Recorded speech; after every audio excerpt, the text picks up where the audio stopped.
Hello everyone, welcome back again to my YouTube channel.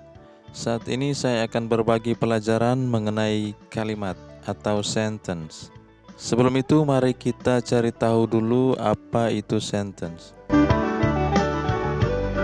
Jadi ketika kita ingin menyampaikan pemikiran kita, entah itu dalam bentuk tulisan ataupun pembicaraan, maka kita membuat kelompok kata. Kelompok kata inilah yang kita sebut sentence atau kalimat. Kalimat setidaknya harus berisi subjek dan verb dan memiliki pengertian utuh atau istilah bahasa Inggrisnya complete sense. Tapi di sini kita tidak hanya berfokus pada penggunaan subjek dan verb saja. Tapi di sini kita lebih kepada rangkaian atau bagian-bagian lainnya yang umum digunakan. Oke, mari kita perhatikan kalimat ini. I am watching TV at home now. I am watching TV at home now. Saya sedang menonton TV di rumah sekarang. Jika kita kelompokkan kalimat ini, maka kita akan menemukan bagian-bagian seperti berikut.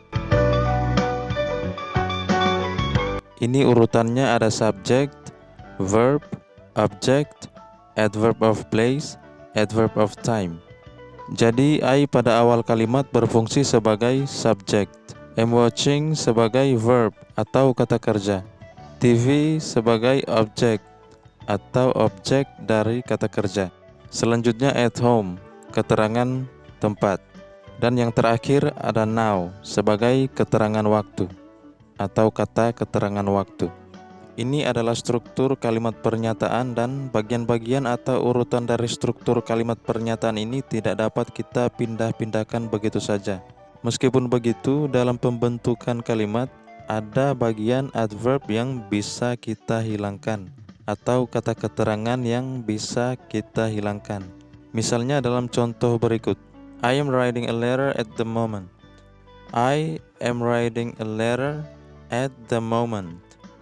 Yang pertama I sebagai subjek, yang kedua am writing sebagai kata kerja, a letter sebagai objek, dan pada urutan keempat at the moment, kata keterangan waktu. Dalam kalimat ini kata keterangan tempat tidak digunakan. Namun demikian kalimat ini masih merupakan kalimat utuh atau yang mana sesuai dengan struktur standar dalam bahasa Inggris.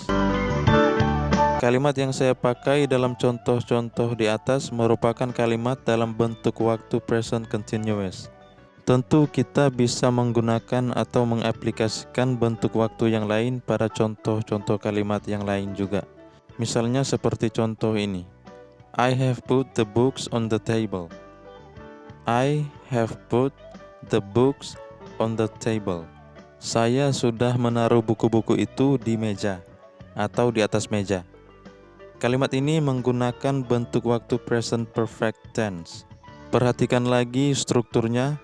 I sebagai subjek, have put sebagai verb atau kata kerja, the book sebagai objek, dan on the table sebagai keterangan tempat. Lanjut ke bentuk kalimat yang lain. I saw a beautiful butterfly in the garden this morning. Saya melihat kupu-kupu yang indah di taman pagi ini. Ini merupakan kalimat dengan bentuk waktu simple past tense. Perhatikan lagi urutan-urutan dalam struktur kalimat ini. I sebagai subjek, saw sebagai verb, a beautiful butterfly sebagai objek, in the garden sebagai keterangan tempat, this morning sebagai keterangan waktu. Contoh kalimat yang lain. I'll see you at Helen's house this evening. Saya akan temui kamu di rumahnya Helen sore ini.